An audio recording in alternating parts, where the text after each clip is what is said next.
गुरु परंपरा योग संस्थान में आपका स्वागत है। हम लोग आज पहला मुख्य उपनिषद पढ़ने वाले हैं, जिसमें ईशावास्य उपनिषद का स्थान आता है। ईशावास्य उपनिषद को पहला मुख्य उपनिषद कहा जाता है। ईशावास्य उपनिषद किस वेद से लिया गया है? तो शुक्ल यजुर्वेद से लिया गया है। कुल मंत्रों की संख्या है सिर्फ 18 मंत्र हैं ईशावास्य उपनिषद में। और शुक्ल यजुर्वेद में भी कहाँ स्थान है?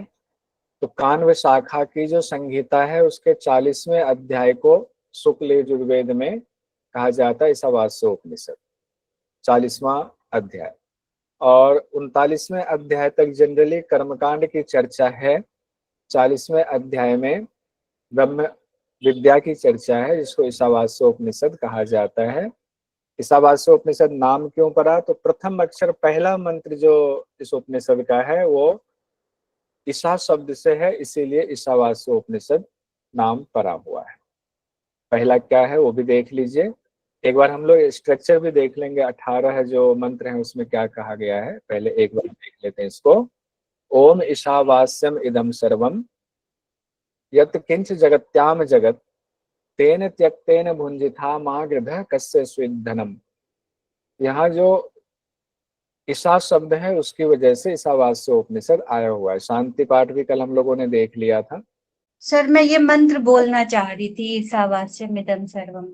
ओम ईशावास्यमिदं सर्वम यत्किंच जगत्यां जगत तेन त्यक्तेन भुंजिथा मा गृधः कस्य स्विद्धनम।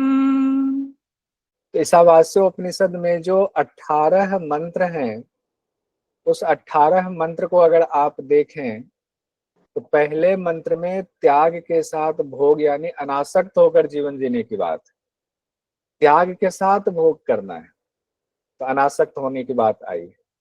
दूसरे मंत्र में उसी को आगे बढ़ाते हुए कहा गया कि जब आप अनासक्त होकर के भोग करते हो तो वो जो कर्म करते हो वो शास्त्रोक्त कर्म हुआ। तो उसमें और जोर देकर दूसरे मंत्र में कहा कि शास्त्रोक्त कर्म कीजिए और फिर 100 साल जीने की इच्छा भी कीजिए और शास्त्रोक्त कर्म करेंगे, ऊपर अनासक्त कह ही दिया गया है।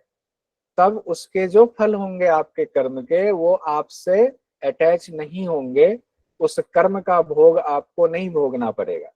दूसरे में ये बात हो गई। तीसरे में कहा जा रहा है कि अगर आप शास्त्रोक्त कर्म नहीं करते हैं, गलत कर्म करते हैं, उसके लिए शब्द आया हुआ है आत्मा की हत्या करना। अगर आप शास्त्रोक्त कर्म नहीं कर रहे हैं, इसका मतलब है कि आप आत्मा की हत्या कर रहे हैं। फल आपको मिलेगा, फिर तो फल से ऊपर व दूसरे में कहा गया फल से आप डिटैच रहेंगे, यहाँ फल से अटैच रहेंगे। और चूंकि गलत कर्म किया है तो आपको गलत योनियों में जाना पड़ेगा, भयंकर योनियों में, नीच योनियों में आपको जन्म लेना पड़ेगा। चौथे और 5वें मंत्र में कहा गया है कि वो परमेश्वर कैसे हैं, उनका स्वरूप, उनके बारे में बताए, जिनसे सारा संसार व्याप्त है। कन कन में जहां परमेश्वर हैं उनका वर्णन किया गया है चौथे और 5वें मंत्र। छठे और 7वें मंत्र में फिर क्या है कि चलिए ठीक है, परमेश्वर के बारे में हमने जाना, तो उनको अगर हम साधना करके गुरु के द्वारा उनकी साधना करते हैं तो हमें फिर क्या फल मिलेगा, क्या होगा। तो 7वें और 8वें मंत्र में फल ना दे करके कहा गया उनकी स्थिति कैसी होगी, पहले उस साधक की स्थिति कैसी होगी जिस साधक ने ब्रह्म तत्व का साक्षात्कार कर लिया। उस ब्रह्मज्ञानी पुरुष की स्थिति के बारे में कहा गया है। बीजू गुप्सते कहा गया किसी से घृणा नहीं करेगा, मोह नहीं होगा, उसका शोक नहीं होगा। छठे 7वें में ये कहा गया है। 8वें मंत्र में फल बताया गया कि उनकी स्थिति तो ऐसी हो जाएगी, तो फल क्या होगा? तो फल में कहा गया है कि परमेश्वर की प्राप्ति हो जाती है उनको। परमेश्वर यानी ब्रह्मज्ञानी को परमेश्वर प्राप्त हो जाते हैं। और परमेश्वर की विशेषता बताते हुए उनकी प्राप्ति के बारे में कहा गया, यानी कि परमेश्वर की विशेषता 8वें मंत्र में भी कहा गया फल के साथ। तो परमेश्वर की विशेषता चौथे 5वें मंत्र में भी है और 8वें मंत्र में भी है। और फिर क्या कहा गया है 9वें 10वें 11वें मंत्र में, जो इंपॉर्टेंट है, अविद्या और विद्या की उपासना करेंगे तो क्या होगा। उसके यथार्थ विद्या क्या है, यथार्थ विद्या क्या है, उसकी उपासना से क्या होगा। ये 9वें 10वें 11वें में 3 मंत्र में। फिर 12वें 13वें 14वें मंत्र में असंभूति और संभूति की व्याख्या की गई है, उसकी उपासना से क्या फल मिलता है, उसकी यथार्थ उपासना से, और उसमें अगर आसक्ति वाले उपासना से क्या होता है। आसक्ति अनासक्ति दोनों में जुड़ा हुआ, अविद्या में भी जुड़ा हुआ है, विद्या में भी, असंभूति में भी, संभूति में भी। फिर 15वें से लेकर 18वें मंत्र तक, यानी 15 16 17 18 यानी 4 मंत्र अंत काल में जब होते, ऊपर कह दिया गया है कि जो साधक होगा उसको ऐसी साधना करेगा, ब्रह्म ज्ञान की प्राप्ति होगी, तो ब्रह्म इसका साक्षात्कार होगा, ब्रह्म की प्राप्ति होगी। तो उनके लिए मान लीजिए ये कहा जा रहा है कि वो लास्ट अंत वक्त में, अंतिम समय में परमेश्वर की प्रार्थना किस तरह से करते हैं, उसकी चर्चा 15 से 18वें मंत्र में की गई है। तो अद्भुत चीजें बताई गई है इसमें, और एक 18 मंत्र में लगता है इसे पूरा संसार समेट लिया गया है। तो पहला जो मंत्र हम लोगों ने देखा, तो इसमें एक चीज देखिए क्या इंपॉर्टेंट है, 5 महत्वपूर्ण शब्द आए हैं। कौन सा? असुरिया, विद्या, अविद्या, संभूति, संभूति गलत लिखा गया, संभूति और असंभूति, ये 5 शब्द इंपॉर्टेंट आए हुए, एग्जाम की दृष्टि से कह रहा हूं। उसके अलावा भी और शब्द हैं, लेकिन ये इंपॉर्टेंट है। तो प्रथम जो हम लोगों ने मंत्र देखा, जिसका अर्थ है कि ओम ईशावास्यम इदम सर्वम यत्किंच जगत्याम जगत, इस जगत में जो कुछ भी है, जगत के बारे में बताया जा रहा है, वो सब कुछ ईश्वर से व्याप्त है, का ही वो एक तरह से रूप कहा गया है। सब कुछ ईश्वर में ही व्याप्त है, ईश्वर उसमें है, वो ईश्वर में है, ईश्वर उनमें, यानी कि ईश्वर से अलग कुछ भी नहीं। उन्हीं ईश्वर का ध्यान करते हुए पहले का आयत तेन त्यक्तेन भुंजिथा, यानी कि जब आपका है ही नहीं, सब कुछ आप ईश्वर में ही व्याप्त हो, तो जब आप भोग करोगे, भोग करने की बात यहाँ है, तो त्यक्तेन भुंजिथा, त्याग के साथ भोग करना, यानी अनासक्ति के साथ भोग करना। आसक्ति मत रखो, भोग में आसक्ति नहीं रखनी। जब भोग में आसक्ति खत्म हो गई, जितनी जरूरत है उतना ही आप करोगे इस्तेमाल। मां गृध कस्वित धनम, ये धन धान्य किसका है? किसी हम त्याग, जब हम भोग करते हैं ये सोचकर करते हैं कि मेरा है, मेरा अधिकार है, वहां पर ये होता है। जैसे अनासक्ति होगी तो उसमें अनासक्ति और ये किसी का नहीं है, भगवान का है, वो दोनों चीजें एक में आके मिल जाते हैं। किसी का नहीं है ये भाव आते ही आपकी अनासक्ति हो जाती है। जब तक आप इस चीज को नहीं महसूस कर रहे होते कि नहीं ये तो मेरा है, जब तक महसूस कर रहे होते तब तक उसमें आसक्ति होती है, ध्यान दीजिएगा। अनासक्त तभी होंगे जब आप उसको मान लेंगे कि सब कुछ ईश्वर का है। अभी हम लोग पढ़ तो रहे हैं, हम ये शब्दों में जान लिया कि सब कुछ ईश्वर का है, लेकिन इसको दिल में बिठा करके उसमें उतार देना, जीवन में निधिध्यासन कर देना आसान नहीं है। निधिध्यासन जिस दिन कर दिया उसी दिन आप अनासक्त हो जाएंगे। ये बहुत बड़ा रहस्य है। अब दूसरे ही मंत्र में जो कहा गया है, जिसमें कि 100 साल जीने की इच्छा की बात आई हुई है, दूसरे मंत्र में ईशावास्योपनिषद में कहा गया है, कुर्वे नेवेह कर्माणि जिजी विषय क्षतम समाह एवं त्वयि न्यान्यथे तो अस्ति न कर्म लिप्यते नरः। कि आप शास्त्रोक्त कर्म से एक तो करें, कैसे करेंगे, कर्म भी कैसे करेंगे, तो जो हमारे परंपराओं में कहा गया है कि विहित कर्म जो है उसको करना है, ये कर्म करना है, ये नहीं करना, तो नहीं वाले नहीं। जो विहित कर्म है, जो कर्म कहे गए कि ये करना है, उस कर्म को करते हुए 100 साल की इच्छा रखिए। और ऐसा करने से ऊपर अनासक्ति की बात हो गई, यहाँ हो गया शास्त्रोक्त कर्म की बात हो गई। तो दोनों जब जुड़ जाता तो वो साधक की स्थिति होती, दिव्य स्थिति होती है। तब क्या होता है कि जो आप कर्म कर रहे हैं उसका जो फल होगा, अच्छा या बुरा, उसके बंधन में आप नहीं बंधेंगे। ना कर्म लिप्यते नरः, वो कर्म में लिप्त नहीं होता है। कर्म में लिप्त से मतलब कर्म तो आप कर ही रहे हैं, कर्म में तो लिप्त है। यहाँ कहने का तात्पर्य कर्म का जो फल होगा उसका आपके ऊपर असर नहीं होगा। मान लीजिए हम बहुत अच्छा कर्म करते हैं, आसक्ति के साथ करते हैं कि हमने मंत्र जपा, हमने भगवान की पूजा किया, हमें अगला जन्म अच्छा देना या इस जन्म में ही अच्छा दो, तो कर्म तो अच्छा कर रहे हैं, शास्त्रोक्त कर रहे हैं, लेकिन आसक्ति है तो हमें उस फल से बंधे हैं, तो उस हिसाब से हमें फल भी मिलेगा, अगला जन्म भी उस हिसाब से मिलेगा। लेकिन यहाँ मोक्ष की बात हो रही, उपनिषद में मोक्ष की बात आई, इसीलिए कहा गया है कि उस तरह से अनासक्त होकर के जब शास्त्रोक्त विधि से कर्म करते हैं तो आपको नरक के साथ उसका फल नहीं जुड़ता है, फिर उनको मुक्ति मिलती है। दूसरे मंत्र में ही सब कुछ कह दिया गया। और हम लोगों ने ये क्वेश्चन कल देखा था, आज फिर से देखते हैं। जो क्वेश्चन पूरा का पूरा मंत्र दे करके क्वेश्चन पूछा गया, कुर्वे निवेह करवानी जिसी विषय क्षतम समाह एवं त्वयि नान्यथे तो अस्ते न कर्म लिप्यते नरः। कर्म योग में कर्म बंधन से मुक्त होने का ये साधन किस ग्रंथ में बताया गया है? सूत्र ईशावास्यो ध्यान बिंदु रामायण ने ईशावास्यों में बताया गया है। अब इसमें कहने का तात्पर्य यह है कि ईश्वर प्रणिधान की बात शुरुआत में ही कर दी गई। ईश्वर प्रणिधान है, ईश्वर प्रणिधान कीजिए तो उसका अभ्यास कीजिए। हम लोग सबको अभ्यास करना चाहिए, बहुत ही आनंद आने वाला है। अब आगे तीसरे मंत्र में हम लोग क्या देखा था, जो स्ट्रक्चर देखा था कि अब अगर कोई गलत कार्य करता है, अच्छे कार्य की तो चर्चा हो गई, गलत कार्य करता है तो असुरिया नाम ते लोका अंधेन तमसा आवृत तास्ते प्रेत्य अभिगच्छन्ति के ये च आत्मनो जनाः। जो आत्मा की हत्या करने वाला, आत्मा की हत्या से तात्पर्य जो गलत कार्य करने वाला है, दुष्कृत वाला है, गलत कार्य करने वाला है, उनके लिए आत्महनो जनाः कहा गया। ऐसा जन जो कि विहित कार्य नहीं करके दुष्कृत कार्य करता है, गलत कार्य करता है, जिसकी वेद शास्त्रों में मनाही है, ऐसे कार्य करता है, तो उसकी संज्ञा आत्मा की हत्या करने वाले से की गई है। और उनके लिए कहा गया है वो असुरिया नामक लोक में वो जाएगा, जो कि अंधकार से आवृत वो लोक है। अंधकार से आवृत लोक में उसका जन्म होगा, वो जाएगा, उसकी गति ऐसे ही होगी। तो भयंकर योनियों में, नीच योनियों में आप कह सकते हैं। यहाँ हुआ आत्मा की हत्या करने वाले कहाँ जाएंगे? असुरिया लोक में जाएंगे। असुरिया लोक मतलब नीच योनियों में जाएंगे। 3 मंत्र तक कंप्लीट हुआ। चौथे और 5वें मंत्र में हमने अभी बताया कि ईशावास्य उपनिषद में कहा गया है ईश्वर के बारे में, उस परमेश्वर के बारे में कि उनकी व्याख्या की गई है, वो कौन है, क्या क्या उनके गुण बताए गए हैं उसके। हालांकि हमारी आपकी किसी की क्षमता नहीं है हम ब्रह्म के बारे में चर्चा भी करें और उनको जान पाए, क्षमता ही नहीं है।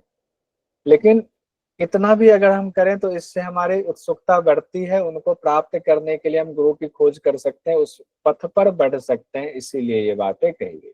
तो जो ऋषि मुनियों ने जो देखा है उनको उन्होंने थोड़ा बहुत लिखा है, क्योंकि सारी बातें तो मुख से बता ही नहीं सकते, तो थोड़ा सा एक तरह से इशारा किया गया है ब्रह्म के बारे में।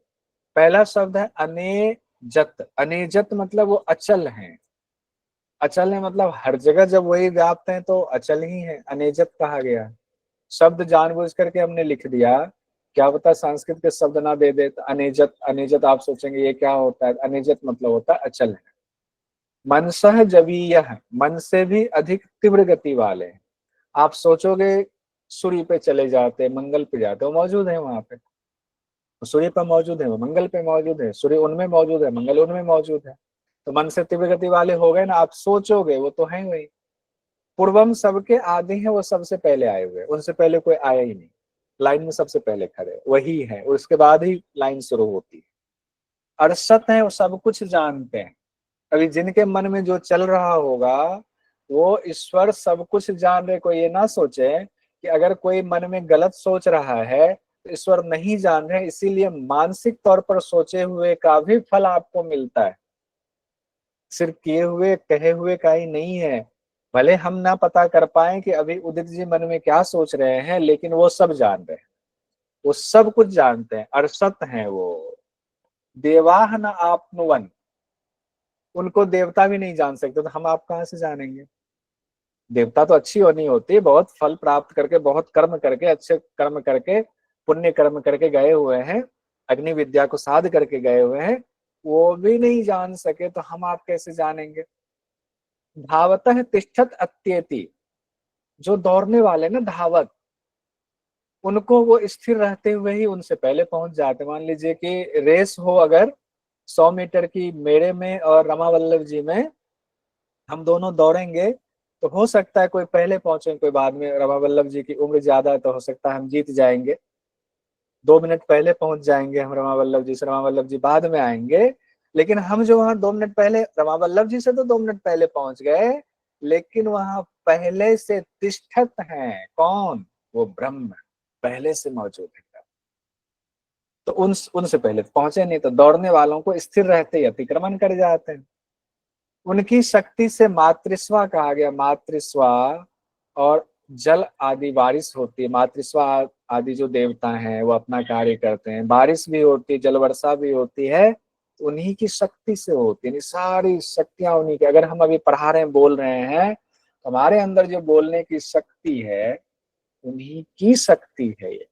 आप जो भी थम्स अप कर रहे हो, ताली बजा रहे हो, जो उंगली दबा करके अपने स्क्रीन पर, वो शक्ति कहाँ से आई? अगर वो 1 मिनट में शक्ति छीन ले तो कुछ नहीं।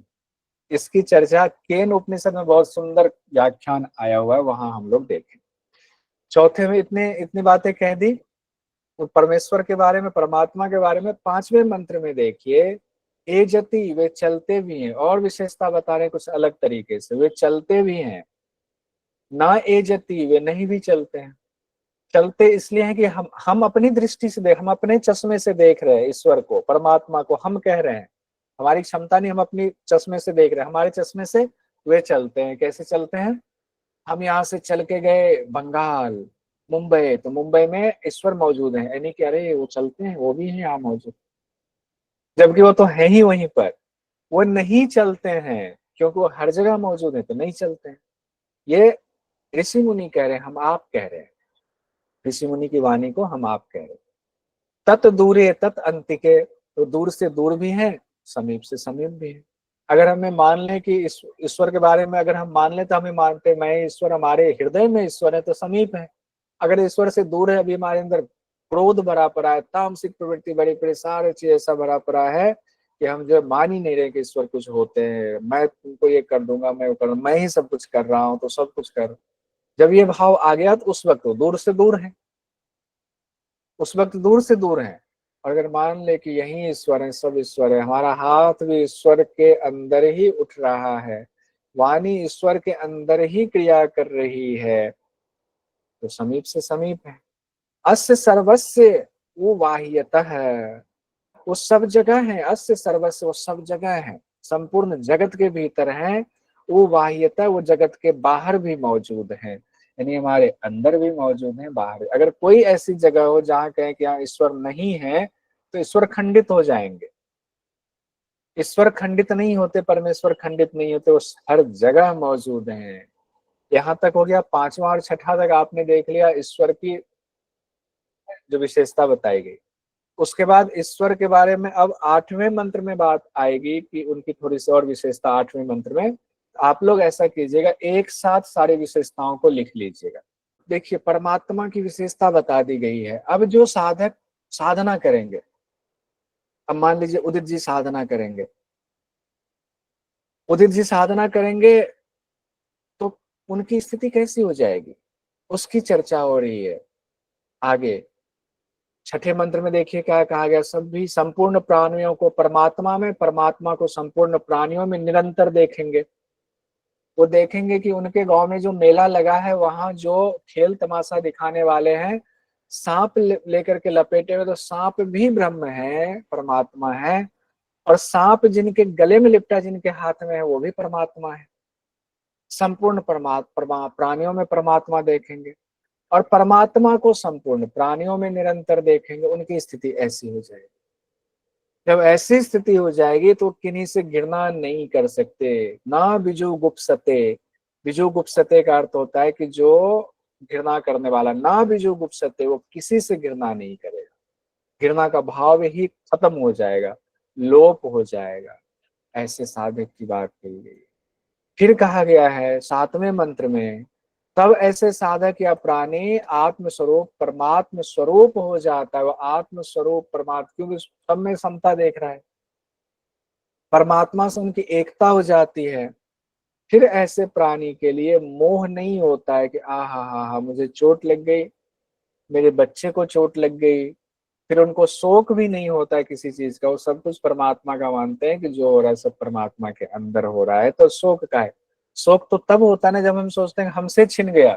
छिन के गया कहाँ, पता नहीं कहाँ चला गया। तब सोचते हैं अरे मेरे अंदर परमात्मा, उनके अंदर परमात्मा, परमात्मा के ये बच्चे हैं, गए कहाँ तो परमात्मा में गए, हैं कहाँ तो परमात्मा में, थे कहाँ तो परमात्मा में थे, काहे का मोह काहे का सुख नहीं होगा। अब वो साधक का फल बताया जा रहा है, यहाँ तक तो उनकी स्थिति बता दी गई। ये वैसे फल में भी आप कह सकते हैं बीजुगुप्सते, मोह शोक नहीं होगा तो फल भी है। और क्या कहा गया है, जो ऊपर बात कही गई उसी को और समझाते हुए 8वें मंत्र में कहा गया, यहाँ परमात्मा की विशेषता भी थोड़ी सी बताई गई है। तब वो साधक तेजोमय, तेजोमय शब्द यानी शुक्रम शब्द कहा गया है, तेजोमय शब्द यहाँ परमात्मा के लिए इस्तेमाल किया गया है। तब वो साधक शुक्रम अकायम अव्रणम स्नान विरम, ऐसे जो परमात्मा है उनकी प्राप्ति कर लेता, उनको प्राप्त कर लेता, यानी वो साधक तेजोमय, बिना शरीर वाले अकायम, बिना छिद्र वाले अवर्णम, बिना शिराओं वाले स्नान विरम, शुद्ध शुभ अशुभ कर्मों से रहित जो परमात्मा है उनको प्राप्त कर लेते हैं। कितनी अच्छी बात है, शुभ अशुभ कर्मों से रहित है परमात्मा, ये परमात्मा की विशेषता फिर से बताई गई है, तो उनको प्राप्त कर लेते। अब यहाँ देखिए परमात्मा के बारे में चौथा मंत्र, पांचवा मंत्र और 8वां मंत्र में विशेषता बताई गई है। तीनों को एक साथ आप क्लब करके अपने नोट्स में बना सकते हैं, इसका होमवर्क कर लीजिए तो बहुत अच्छा बढ़िया रहेगा, आपको कर ही लीजिएगा। सोचना क्या है, चौथा पांचवा 8वां मंत्र। अब 9वें से लेकर के 9वां 10वां 11वां जो मंत्र है, तो अविद्या और विद्या के बारे में उसकी व्याख्या की जा रही। अविद्या क्या है, विद्या क्या है, उसका फल क्या होता है, और उसकी उपासना गलत तरीके सही तरीके दोनों बताया गया। अंधम तमह प्रविशन्ति, अब यहाँ बहुत गौर से ध्यान से सुनिएगा, जरा सा भी मिस हुआ अगर तो ये आप कभी नहीं समझ पाएंगे। हाँ, और कहीं पढ़ लें तो की बात कर रहा हूँ, अगर आपके पास समय इतना यही दे रहे हैं तो ध्यान से देखिए। अंधम तमह प्रविशन्ति ये अविद्याम उपासते ततो भूय इव ते तमो यउ विद्यायाम रताः। अंधम तमह प्रविशन्ति, अगर कोई अविद्या की उपासना करता है तो अंधकार में प्रवेश करता है, अविद्या की उपासना से अंधकार में प्रवेश करता है। ततो भूय इव ते तमो यउ विद्यायाम रताः, अगर वो विद्या की उपासना करता है तो पहले से भी घोर अंधकार में जाता। आप कहेंगे ये तो विरोधाभासी बातें हो गई, अविद्या की उपासना किया तो बात समझ में आती है अंधकार में जाएगा, और विद्या की उपासना कर रहा है तो घोर अंधकार में कैसे जाएगा, उससे भी ज्यादा अंधकार में कैसे जाएगा, ये बात कही जा रही है। तो यहाँ सीधी सी बात है, यहाँ जो विद्या शब्द है उसको कहा गया, जो विद्या तो ज्ञान तो है उसके पास, लेकिन वो अहंकार वाला ज्ञान है कि मैं बड़ा ज्ञानी हूं, इस अहंकार में रत है, इसी को विद्या की उपासना कहा जाता है।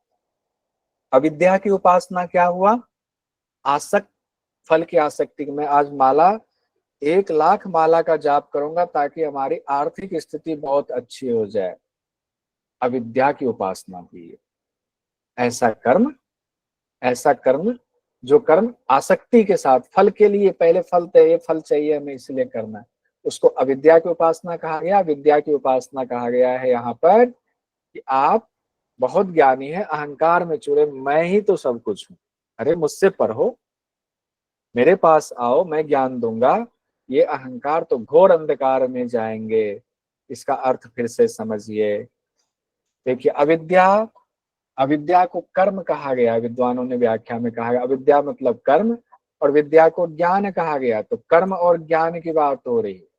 कर्म कैसा, अविद्या कैसा, भोग के रास्ते पर चलने वाली अविद्या, कि अगर हम जैसे मान लीजिए कल मेरे यहाँ पितृपक्ष में पूजा होने वाली है, अगर हम उसमें आसक्ति जोड़ लें कि पितृपक्ष की ये पूजा, अब उसमें दो भाव मेरे हो सकते हैं, दोनों भाव को यहाँ समझिए, वो मेरा कर्म है, जो हमें करना है। हमारे शास्त्र में लिखा है आपको पितृपक्ष में अपने पितर के लिए करना है पूजा, उनको जल देना है, उनको देना है भोजन। अगर उसमें हमने कहा कि हे पितृदेवता सब, मैं कल आपको जल दूंगा, भोजन दूंगा, इसके बदले में हमें ये मिले, आसक्ति जुड़ गई, तब क्या होगा, अंधकार में जाएंगे, अंधम तमम प्रविशन्ति, अंधकार में प्रवेश करेंगे, फल की आसक्ति हो गई। और अगर हमने उस पूजा को ऐसा किया, ये तो शास्त्र में लिखा है, हमारी जिम्मेदारी हमें ऐसा करना है, उसके प्रति हमारी कोई आसक्ति नहीं, कोई फल नहीं चाहिए, तो ये मेरी जिम्मेदारी, मैं अपनी जिम्मेदारी बस निभाऊंगा, हमारा कैसा क्या होगा वो तो प्रभु जाने। तो ये हो जाएगा क्या, ये कर्म हो जाएगा अनासक्त कर्म। अनासक्त कर्म का फल अच्छा होता है, इसकी चर्चा आगे की गई है यहाँ समझाने के लिए, इसीलिए दोनों चीजें हमने ब्रैकेट में दिया। अब ज्ञान, ये जो विद्या कही गई, ज्ञान, मान लीजिए हमने पढ़ लिया उपनिषद, 18 उपनिषद पढ़ लिया, 8 हठ ग्रंथ पढ़ लिया, सारी चीजें हमने पढ़ लिया, मैं बड़ा ज्ञानी। अरे तुम क्या जानते, मैंने शास्त्र पढ़ा हुआ, मुझसे पूछो, मैं ज्ञानी हूँ। अहंकार में, मत में चूर हैं आप, घोर अंधकार में जाएंगे, अविद्या वाले से भी ज्यादा घोर अंधकार में जाएंगे। लेकिन ज्ञान अगर सच में ज्ञान हुआ है, सिर्फ शाब्दिक ज्ञान, शास्त्रगत ज्ञान नहीं है, ज्ञान वाकई है, आपको बुद्धि हो जाए कि नहीं सब कुछ तो ब्रह्म स्वरूप है, ये ज्ञान है क्या, कुछ भी नहीं, भगवान की कृपा से मिला है, कोई अहंकार नहीं, नहीं नहीं नहीं, नहीं। अरे कुछ नहीं, ऐसा कुछ नहीं है, कोई ज्ञानी नहीं है, सबके लिए नमः, सबके सामने झुके रहते हैं। बुद्धि के साथ, सात्विक बुद्धि के साथ जिनको ज्ञान है, उनका फल फिर अलग है, ये यथार्थ है। अभी जो बात हो रही वो इसकी हो रही, अहंकार वाले विद्या की और आसक्ति वाले अविद्या की बात हो रही, इसीलिए इसका फल ये बताया गया है, ध्यान दीजिए। इसीलिए कहा गया है अंधम तमः प्रविशन्ति ये अविद्याम उपासते ततो भूय ईवते तमो ये विद्यायाम रता। इसीलिए आया हुआ। अब आगे देखते हैं 10वें मंत्र में क्या कहा गया, 9वां मंत्र देख लिया, 10वां फिर 11वें में आकर के आपको एग्जाम की दृष्टि से इंपॉर्टेंट हो जाएगा। दोनों अविद्या के ही भाग है, लेकिन एक हो गया, एक अविद्या में आसक्ति जुड़ी हुई है, एक अविद्या में अनासक्ति जुड़ी हुई है। एक कर्म में आसक्ति जुड़ी हुई है, दूसरे कर्म में अनासक्ति जुड़ी हुई है, तो दोनों का फल भी अलग हो जाता है। तो 9वें वाला जो मंत्र है उसमें आसक्ति वाले का के बारे में कहा गया है, 10वें बारे में उसी को समझाते हुए कहा गया अन्यत एव आहु अविद्या अन्यत आहु विद्या इति सुश्रुम धीरानाम ये ना तत् विचच छिड़े। अब यहाँ पर क्या, अन्यत एव आहु अविद्या, अविद्या का कुछ और ही फल कहा गया है, अन्यत आहु विद्या, विद्या का कुछ और ही फल कहा गया। क्यों, यानी कि कहा गया अब फल तो अलग, अगर अविद्या माने यथार्थ अविद्या, यानी कि अगर अनासक्त होकर के हमसे पढ़ाई कर रहे हैं, उसका फल तो ऑलरेडी अच्छा मिलेगा ही मिलेगा, ये तो सर्वसिद्ध है। और अगर विद्या की उपासना हम बिना घमंड के छोड़ के हुए करते हैं, उसका फल तो अलग ही कहा गया है। ये धीर पुरुषों के लिए बात हुई है, ये कि जो जिनके अंदर पुरुषार्थ है वो इस बात को जान जाते हैं कि अविद्या यानी यथार्थ अविद्या की उपासना का फल अलग है, यथार्थ विद्या की उपासना का फल अलग है। यथार्थ विद्या और यथार्थ अविद्या, दूसरा जो ब्रैकेट में यहाँ है अनासक्त वाला, यथार्थ अविद्या हुआ, और घमंड नहीं करना अपने ज्ञान पे, यथार्थ विद्या हुआ। इसका फल अलग है, अभी जो फल बताया गया वो दोनों फल आसक्ति और घमंड वाले का है। अब 11वें में कहा गया है कि क्या फल होगा उसका, अनासक्त वाले का क्या फल होगा, हम घमंड नहीं कर रहे हैं विद्या का बस, और हमें विनम्रता आ रही है विद्या से, उसका फल क्या होगा। तब 11वें मंत्र में कहा गया है विद्याम चा विद्या च यह तत्वेद उभयम सह अविद्या मृत्युम तीर्थवा विद्या अमृतम अश्नुते। ये ध्यान रखिएगा, अविद्या मृत्युम तीर्थवा विद्या अमृतम अश्नुते पूछ दिया जाता है ये श्लोक दे करके। दोनों तत्व को एक साथ जान करके उपासना करने से क्या होता है वो 11वें मंत्र में कहा गया है। विद्या को फिर से देखिए क्या कहा गया है, ज्ञान, अविद्या को कर्म कहा जाता है। दोनों को मिला करके जब हम एक साथ उपासना करते हैं, उपासना मतलब हम कर्म करते हैं, पूजा करते हैं, तब अविद्या से अविद्या मृत्युम तीर्थवा मृत्यु को पार कर जाते हैं, और विद्या अमृतम अश्नुते विद्या से अमृत की प्राप्ति हो जाती है। मृत्यु को पार करेंगे तभी अमृत की प्राप्ति होगी, बिना उसके नहीं हो सकती। मृत्यु को पार करना मतलब आत्मदर्शन होना, और अमृत को को भोगना मतलब अब आत्मदर्शन में पूरी तरह से अवस्थित हो गए। अविद्या मतलब मृत्यु को पार कर गया, अब हमने सोच लिया प्रकृति पुरुष दोनों अलग अलग है, तो मृत्यु को पार, मृत्यु किसकी होगी, प्रकृति की होगी, आत्मा की मृत्यु होगी नहीं। तो अविद्या से मृत्यु को पार, और विद्या हो गया। अब इस अगले स्टेज में अमृत को भोगता है, मतलब आत्म अवस्था में अवस्थित हो गए, अब उस परमेश्वर को प्राप्त कर लिया, आत्म साक्षात्कार हो गया पूरी तरीके से। एक तरह से आप इसको कह सकते हैं संप्रज्ञात असंप्रज्ञात कह सकते हैं इसको समझने के लिए बस, लेकिन एग्जाम की दृष्टि से यही आता है। अविद्या से क्या होता है? यथार्थ विद्या से मृत्यु को पार कर जाते हैं। यथार्थ विद्या से क्या हुआ?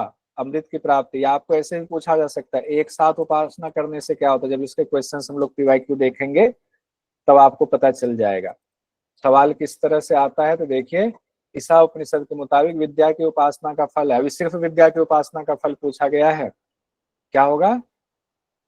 घोर घोर अंधकार में पतन। और अंधकार का पतन उसमें हो गया पहले वाले में ना, विद्या में। हाँ, ईसा उपनिषद में होता है यथार्थ विद्या की उपासना अगर यथार्थ विद्या जुड़ गया तो क्या होगा? अमृत की प्राप्ति होगी। अमृत की प्राप्ति। आत्म साक्षात्कार हो जाएगा। इसीलिए और हमने जो कहा अर्थात शुरुआत में। अविद्या का हो गया वो मृत्यु को पार कर जाएगा। हाँ, ये डायरेक्ट आपको मंत्र देकर सवाल पूछा जा सकता है, अलग से पूछा जा सकता है, तो यहाँ बहुत अलर्ट रहकर पढ़ने की जरूरत है। अब 12वें से लेकर के 13वें और 14वें 3 मंत्र जो आगे है असंभूति और संभूति को लेकर के। एक क्वेश्चन में दिखाई देता हूँ जो इस बार पूछा गया था, वो क्वेश्चन मैंने यहाँ निकाला, बाकी क्वेश्चन बाद में करेंगे। ईशावास्योपनिषद के अनुसार अविद्या से किसको पार करते हैं? अब यह क्वेश्चन अलग तरीके से पूछ दिया गया है। अविद्या से किसको पार करते हैं पूछा गया है। किसको पार करते हैं बताइए? मृत्यु को पार मृत्यु को पार करते हैं। मृत्यु को पार करते हैं। प्राप्ति होती तो अमृत होता है सर, है ना? हाँ, विद्या होती तो अमृत की प्राप्ति होती। हाँ। मृत्यु को पार कर अमृत की प्राप्ति। अविद्या से मृत्यु को पार करेंगे और विद्या से अमृत की प्राप्ति होगी। ठीक है, ऐसे क्वेश्चन पूछा जाता है। ये मृत्यु क्या है? प्राप्ति अमृत की होती। क्या चाहिए? पहले मृत्यु से पार फिर अमृत की प्राप्ति। ठीक है, हाँ, प्राप्ति बात। ठीक है। अब आइए हम लोग 12वें 13वें 14वें मंत्र को देखते हैं। 12वें मंत्र में असंभूति और संभूति की बात है। ठीक उसी तरीके से अगर आपको 9वां 10वां 11वां मंत्र समझ में आ गया तो 12वां 13वां 14वां मंत्र एज इट इज है, शब्द बदल जा रहा है। माइक किनका खुला है? बंद कीजिए, माइक बंद कीजिए प्लीज। यहाँ कहा गया अंधम तमः प्रविशन्ति ये असंभूतिम उपासते ततो भूय इव ते तमो यऊ संभुत्याम रता। अब असंभूति, यह शब्द असंभूति पहले लाइन, पहले असंभूति कहा गया है। अंधम तमः प्रविशन्ति, वो अंधकार में जाता है अगर असंभूति की उपासना करता है। अब पूछेंगे कि असंभूति क्या होता है, उसकी चर्चा करें। और अगर वो संभूति की उपासना करता है तो ततो भूय इवेते तमो, उससे पहले वाले से भी ज्यादा घोर अंधकार में जाता है, उससे भी ज्यादा अंधकार में जाता है संभूति से। असंभूति संभूति क्या होता है पहले ये जानना हमें जरूरी है। अभी वेद पितर वाली बात आ रही है ना, तो अभी देखिए विनाशशील देव पितर मनुष्य की उपासना असंभूति है, संभूति है अविनाशी ब्रह्म की उपासना। तो अभी अगर मान लीजिए किसी देवता विशेष को अगर हम उनकी पूजा करते हैं उनका नाम लेकर के, तो देवता वगैरह भी, चाहे इंद्रदेव हो चाहे कोई देव हो, वो भी विनाशशील है, वो भी प्रकृति के चक्र में बंधे हुए हैं। तो विनाशशील देव पितर जो है, जिनके कल मान लीजिए हम पितर को जल चढ़ाएंगे, तो इनकी पूजा असंभूति में होगी। अब इसमें भी वही 2 तरीके से होगा, तो पहले देख लेते हैं। संभूति हुआ अविनाशी ब्रह्म, उनकी भी 2 तरीके से होगा, देख लेते हैं। फिर से देखिए, असंभूति यानी जो विनाशशील चीजें हैं, मान लीजिए कि कोई व्यक्ति है बहुत प्रधानमंत्री हो गया, उनके पीछे दौड़े जा रहे हैं, कुछ हमें प्राप्ति हो जाए, नौकरी मिल जाए, कहीं ठेका मिल जाए, कुछ होगा, तो वो सब असंभूति के अंतर्गत आएंगे। किसी देवता की पूजा कर रहे हैं विशेष रूप से, भगवान बारिश करा दो, ये हो रहा है, वो सब असंभूति के अंतर्गत आएगा। और अगर ब्रह्म उपासना कर रहे हैं, योग का ज्ञान ले रहे हैं, योग का अभ्यास कर रहे हैं, करा रहे हैं और भगवान में रत रहते हैं, सब देखने की कोशिश करते हैं, संभूति की उपासना हो जाएगा। असंभूति से घोर अंधकार में अंधम तमः प्रविशन्ते, और संभूति से अंधम तमः प्रविशन्ति के बाद ततो भूय इवते तमो, उससे भी ज्यादा अंधकार में जाएंगे। अब प्रश्न देखिए एक सामने है, संभूति की उपासना करने वाले को क्या मिलता है? तो क्या होगा? संभूति की बात, घोर अंधकार प्राप्त होगा। घोर से भी घोर अंधकार प्राप्त। इसी तरीके से और क्वेश्चन भी आप बना सकते हैं। तो इसमें असंभूति संभूति देखा। अब असंभूति में भी 2 चीजें उसी तरह, अविद्या और विद्या की तरह। अगर असंभूति की पूजा जो है आसक्ति के साथ हम करते हैं, तो उसका फल खराब होगा, जो ऊपर कहा गया 12वें में। और अगर हम यथार्थ यानी कि अनासक्त होकर करेंगे, हमारी जिम्मेदारी बस कर लेते हैं, हमारी जिम्मेदारी है प्रधानमंत्री आए हैं तो उनका मान सम्मान करें, इसलिए नहीं कि प्रधानमंत्री से कुछ प्राप्त होगा, इसलिए क्योंकि प्रधानमंत्री देश संभाल रहे हैं, चला रहे हैं, हमें माँ बाप ने ये संस्कार दिया हुआ है कि नहीं अपने से बड़ों का सम्मान करना चाहिए, इसलिए हम सम्मान कर रहे हैं। वो अनासक्त हो जाएगा, वो पूजा असंभूति में अनासक्त हो जाएगा, उसका फल 14वें में आपको दिया हुआ है। 13वें में उसका हिंट दिया गया है कि अलग फल होगा, 14वें में क्या फल होगा वो दिया हुआ है। फिर कहा गया संभूति, संभूति में भी दो बात हुई विद्या की तरह। एक तो अहंकार के साथ, मैं ब्रह्म ज्ञानी हूँ, मैं ब्रह्म की उपासना करने वाला, मैं योगी हूँ, योगाचार्य हूँ, तुमको क्या पता, कुछ नहीं पता, मैं योगाचार्य, मुझसे ज्यादा जानते। अहंकार वाला, ब्रह्म की उपासना कर तो रहे हैं, अहंकार के साथ कर रहे हैं। अब उसमें कहा गया है ना, एक योग उपनिषद में कहा गया कि आपको ना समाज के बीच में बेवकूफ बन के रहना है, किसी क्यों बताना आप ब्रह्म की उपासना कर रहे हो, क्यों बताना है। तो वो अहंकार रहित उपासना वो हो जाएगा। क्या करे, हाँ ठीक, आप कैसे हो, ठीक, सबके सामने झुक, हाँ ठीक, अरे कोई बात नहीं, अरे आप तो बड़े योगी, अरे नहीं नहीं क्या बात कर, हम तो कुछ भी नहीं। वो अहंकार रहित उपासना, यथार्थ संभूति की उपासना। तो इसके फल अलग होंगे। अभी जो फल बताए गए हैं अहंकार के साथ आसक्ति के साथ वाले का बताया गया 12वें में। 13वें मंत्र में क्या कहा गया है, असंभूति की उपासना का अलग ही फल कहा गया है, उसी तरीके से जैसे कि ऊपर विद्या में कहा गया था। और संभूति की उपासना का तो अलग ही फल कहा गया है। किसका अलग फल, जब बिना आसक्ति के करेंगे, बिना अहंकार के करेंगे तो अलग ही फल होगा। कहते हैं कैसा फल होगा, अब जिज्ञासा हमारे आपके मन में हो तो 14वें मंत्र में कहते हैं संभूतिम च विनाशम च यह तत्वेद उभयम सह विनाशेन मृत्युम तीर्थवा संभूत्या अमृतम अश्नुते। जब संभूति और असंभूति की एक साथ उपासना की जाती है, उसके असली तात्पर्य को समझ करके अनुष्ठान किया जाता है, तब कहा जाता है एक साथ कर रहे हैं, उसको जानकर। तत्वेद, वेद मतलब यहाँ जानना है। संभूति, यहाँ देखिए एक ध्यान रखिए, यहाँ असंभूति की जगह पर विनाशम शब्द आया हुआ है। ये विनाशम शब्द असंभूति के लिए आया हुआ है, संभूति के लिए आया हुआ है ब्रह्म ज्ञान की उपासना, और विनाशम जो विनाशशील चीज है उसकी उपासना के लिए, मतलब यहाँ असंभूति के लिए विनाशशील शब्द आया हुआ है। दोनों को जब जान करके, चाहे यह वेद, दोनों को जान करके उभयम सह एक साथ उपासना करते हैं तो विनाशेन मृत्युम तीर्थवा। और विनाश यहाँ आया ना, यहाँ विनाश है, आप कहेंगे कि असंभूति तो आया नहीं, तो विनाशेन का अर्थ यहाँ असंभूति के लिए विनाशेन शब्द आया। तब विनाशेन मृत्युम तीर्थवा, असंभूति की उपासना से मृत्यु को पार कर जाएंगे। संभुत्या अमृतम अश्नुते, और संभूति की उपासना से आप अमृत को प्राप्त करेंगे। अब एग्जाम में यहां से क्वेश्चन देता है, विनाशेन मृत्युम तीर्थवा शब्द में किसके लिए इस्तेमाल मान लीजिए किया गया, तो असंभूति के लिए किया गया। ये दे करके पूछ दिया जाता है।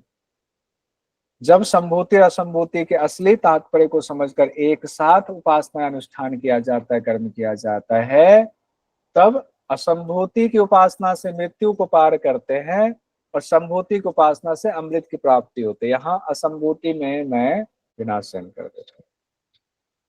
एग्जाम में इससे पूछ दिया जाता, पता चला हम जो है असंभूति पढ़ के गए, वहां आ गया विनाशन और हम हो गए कंफ्यूज।